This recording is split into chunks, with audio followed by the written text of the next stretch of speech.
Ombeline a perdu une dent. Écrit par Myriam Allier et lu par Sophie Vanzo. Si quelqu'un est en Christ, il est une nouvelle créature. Les choses anciennes sont passées. Voici, toutes choses sont devenues nouvelles. 2 Corinthiens, chapitre 5, verset 17. Aujourd'hui, c'est mercredi. Et comme tous les mercredis, Ombeline n'a pas école. D'habitude, Ombeline aime beaucoup rester à la maison et jouer avec Violette, sa petite sœur. Mais pas aujourd'hui. Aujourd'hui, Ombeline boude. Cette journée a très mal commencé. Violette est venue sauter sur son lit en chantant à tue-tête. Ensuite, papa a ouvert trop grand les rideaux et le soleil l'a éblouie d'un coup.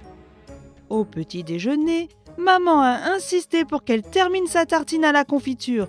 Et Ombeline déteste ça, la confiture. En plus, cette vilaine dent qui bouge l'empêche de croquer. Cette journée est trop nulle. Ombeline boude. Toc toc! Quelqu'un frappe à la porte de sa chambre. Ombeline bougonne un nain, mais la porte s'ouvre déjà en couinant. C'est Violette. Ombeline, viens jouer avec moi. Je suis une princesse, dit Violette en faisant voler les bords d'une magnifique robe rose à paillettes, beaucoup trop grande pour elle. D'ordinaire, Ombeline aurait crié « Oh, vous êtes splendide, Majesté !» et aurait couru se déguiser elle aussi. Mais pas cette fois. Cette fois, les sourcils d'Ombeline se froncent menaçants. Elle serre les poings et sent une rage terrible monter, monter, monter, et elle explose. « C'est ma robe !» Et elle tire si fort sur le joli tulle brillant qu'il se déchire. Violette hurle et se met à pleurer. Maman accourt. En la voyant entrer dans la chambre, furieuse, Ombeline essaie de se contenir, mais sa colère est trop forte. Maman aussi a l'air très en colère. « Ombeline, va jouer dehors. Je ne veux plus te voir. Tu es insupportable !» Maman montre le jardin du doigt excédée et Ombeline obéit, vexée. En retournant à la cuisine, maman s'efforce de se calmer. Par la fenêtre, elle regarde sa petite Ombeline, elle a l'air si fâchée. Le cœur serré, elle pense à ce verset. Si quelqu'un est en Christ, il est une nouvelle créature. C'est parfois si dur de vivre comme une nouvelle créature, songe-t-elle. De son côté, Ombeline bouillonne. « Vous êtes trop nuls !» marmonne-t-elle en écrasant de petites mottes de terre avec ses bottes. « Vous êtes tous trop nuls! C'était ma robe! C'est pas juste !» Elle les aime trop, ces bottes. C'est rigolo d'écraser la terre ramollie par la pluie. Splitch, splitch, font ses pieds dans la boue. Et peu à peu, la colère disparaît comme un petit nuage. Ombeline n'est déjà plus vraiment fâchée et aimerait rentrer. Au fond, elle regrette d'avoir été si méchante avec Vio. Mais elle n'a pas du tout envie de demander pardon à sa sœur. Tant pis, je peux très bien jouer ici toute seule, se dit Ombeline bougonne. Assise sur le banc du jardin, elle triture cette dent qui l'embête. Et tout à coup, pop, la dent se décroche. Surprise, elle se lève d'un bond et court vers la maison en hurlant. « Il y a du sang !» Elle entre en trombe dans la cuisine et sautille devant maman, la dent bien serrée entre ses doigts. « Maman, j'ai perdu ma dent, j'ai perdu ma dent !» Maman sourit. « Oh, ma puce, c'est super !» Maman rince la dent dans l'évier et place un mouchoir sur le trou de la gencive. Le silence se fait alors dans la cuisine. Ombeline a un peu peur maintenant de ce que maman va dire, et un peu honte aussi. Maman pose la dent sur la table en bois et s'assied.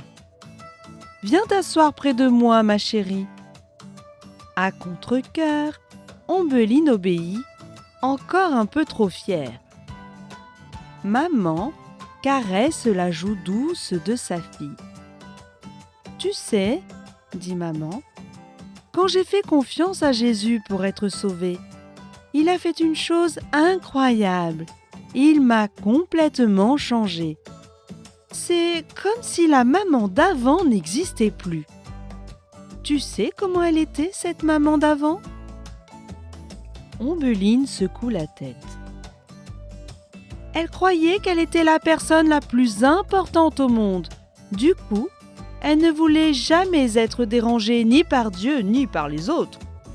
Mais Jésus a pris tout ce péché et m'a donné sa vie parfaite à la place. Il a fait de moi une nouvelle maman, transformée et parfaite pour toujours. Ombeline regarde maman, pas très sûre de comprendre. Le problème, c'est que souvent j'oublie que je suis une nouvelle personne et je me comporte comme la maman d'avant. Par exemple, quand je vous ai entendu crier, ça m'a fâchée parce que j'avais envie d'être tranquille. Alors, j'ai dit des choses que je n'aurais pas dû dire. J'avais oublié ce que Jésus avait fait pour moi. Pardon, Ombeline. Moi aussi j'étais très en colère contre Vio, murmure Ombeline. Oui, dit simplement maman. Ce n'était pas très joli non plus. Maman prend la dent de lait entre ses doigts. Cette petite dent a une grande leçon à t'apprendre, dit-elle. Cette dent ressemble à ma petite Ombeline, avec son cœur tout rempli de péchés. Ma petite Ombeline qui se met en colère et pense qu'elle est la personne la plus importante au monde. Dieu va remplacer cette petite dent de lait fragile et temporaire par une jolie dent définitive. Un peu comme ce qu'il va faire de toi si tu veux lui faire confiance. Une nouvelle Ombeline parfaite qui ne voudra plus blesser, crier ou détester, qui voudra faire passer Dieu et les autres avant elle avec joie. Alors, cette petite dent de lait sera pour toi comme le souvenir de ce qui était sans Dieu. Et quand ta nouvelle dent poussera, tu pourras penser à cette promesse. Dieu fera de toi une nouvelle création si tu lui fais confiance, une nouvelle Ombeline transformée pour toujours. Ombeline regarde sa maman. Elle est si douce, maman, quand elle n'est plus fâchée. Maman, Oui, la petite souris va quand même passer ? maman rit. Bien sûr, enfin tu sais que c'est papa et moi la petite souris, n'est-ce pas ? Ombeline sourit espiègle. Elle file cacher sa dent sous l'oreiller et court retrouver sa petite sœur. Vio, pardon d'avoir été méchante et d'avoir déchiré la robe, dit-elle honteuse. Et regarde mon trou, s'écrie-t-elle en relevant la tête avec un si large sourire édenté que Violette éclate de rire. Ce soir-là, en posant sa tête sur l'oreiller, Ombeline pense à sa dent juste là, en dessous. Ses cheveux encore humides sentent bon le shampoing à l'amande douce. Elle passe sa langue dans le trou et pense à ce que lui a dit maman ce matin. Avec son petit cœur d'enfant, elle chuchote « Seigneur Jésus, change-moi comme ma nouvelle dent. » Dans la nuit qui tombe sur la maisonnée, une petite pièce de monnaie brille sous l'éclat de la lune. Papa la glisse sous l'oreiller d'Ombeline profondément endormi. Doucement, il dépose la petite dent dans une minuscule boîte en bois sur laquelle est inscrit en lettres d'or « N'oublie pas ce que Dieu fera de toi ». Vous devez laisser votre vie d'autrefois. Avant, vous étiez plein de désirs trompeurs qui vous détruisaient. Eh bien, ce que vous étiez avant, il faut vous en débarrasser comme d'un vieux vêtement. Et comme si vous mettiez un vêtement neuf, devenez une personne nouvelle. Cette personne nouvelle est créée comme Dieu veut. La vérité la rend juste et sainte. Éphésiens, chapitre 4, versets 22 à 24.